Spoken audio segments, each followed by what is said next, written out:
Okay, guys, we're going to be on the second fill on the inner port, right?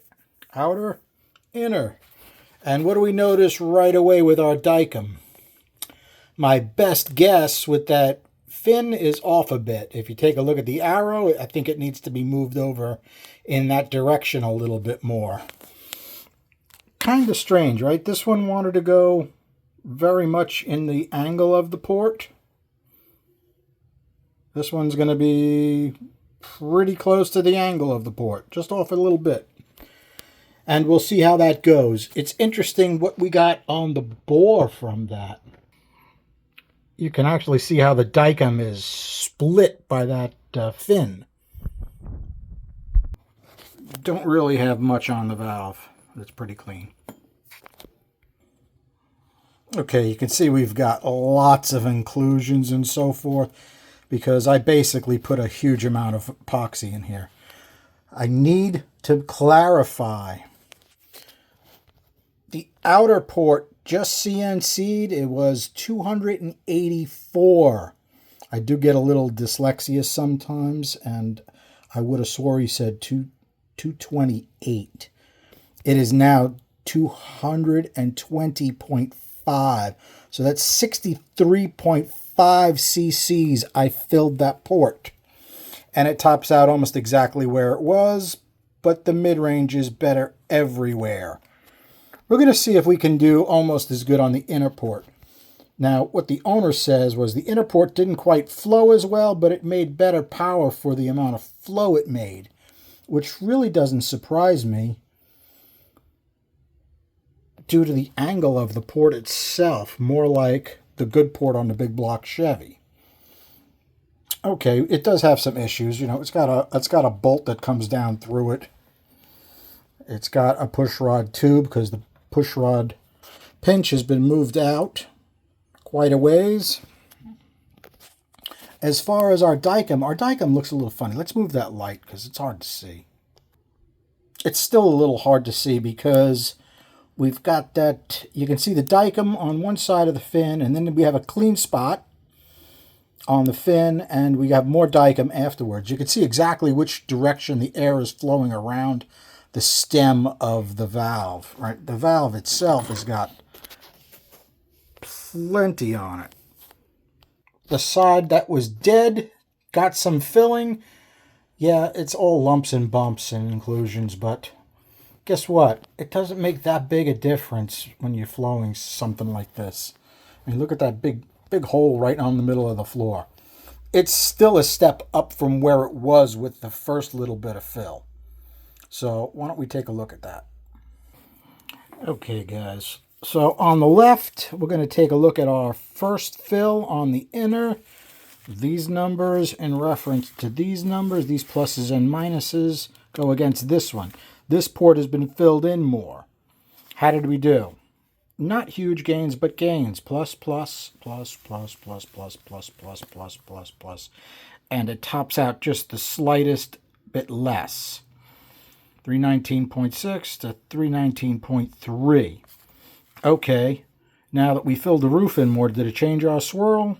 Not that much, but a little bit. The main difference is when it starts changing direction in the direction you would think it would go in. Did it later now.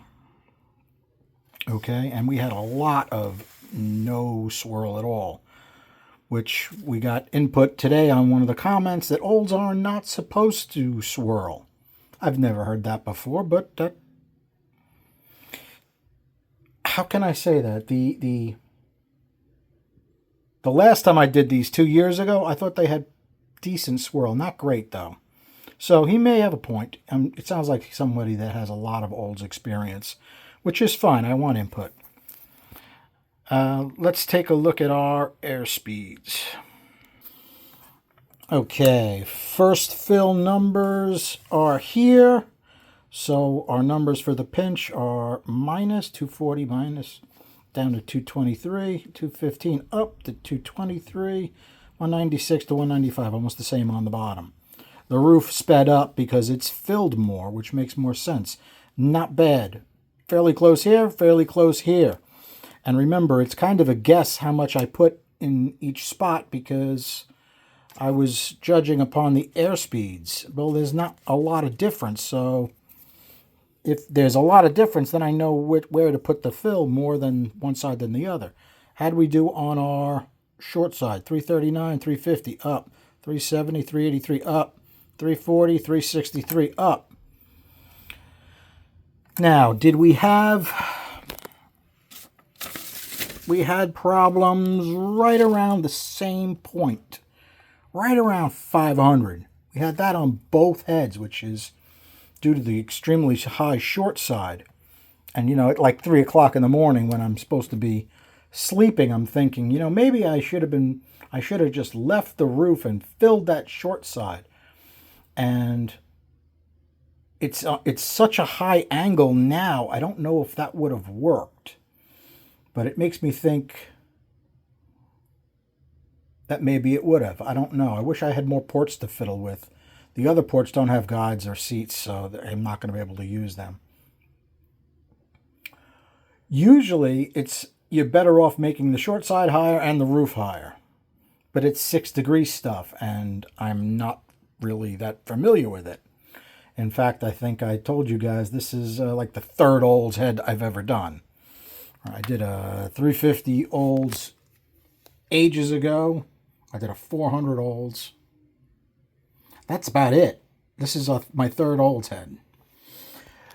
So, what did we learn? We didn't learn a whole lot. It's a smaller port. It flows pretty much better everywhere than the other port. I have to change my fin a little bit. I have to add some epoxy to take care of all the lumps and bumps and inclusions. Are we going to pick up a lot of flow filling in the lumps and bumps? I don't think so. I don't think so. And if there was like someplace obvious that was obvious differences I would fill, I would. Even the dead spot in the bowl that I filled came alive, and it doesn't have that much fill on it. So I think I'm just going to put a light coating of epoxy on it and smooth it, change that fin angle a little bit, and we'll see where we are. I don't remember if I showed this angle, but I definitely want to show it. Okay, we can see the drawing on the roof, the deck of the head, the angle the port's at. You can see my fin doesn't quite follow that angle. And it's hard to see, but this is the edge here. Is that perfectly straight? It's pretty close. It's off maybe only a couple degrees. But it's definitely going to be moving this whole fin. See if we can get that in focus here, guys. This whole fin is going to move over this way a little bit. See that arrow? That's where I think I'm going to put it. You guys let me know if I'm screwing this up like the Olds guy did. He said something about he thinks he knows who the owner is and he wants to do a set. Well, we've got 2 other ports that haven't been touched. Pop in some seats and guides and go for it. If you beat my design, you beat my design. I'm okay with competition. There's more than one way to skin a cat, guys. It doesn't necessarily mean I've got the right way here. So, voice your opinion. Let me know. Have a good night, guys. Thanks for hanging out.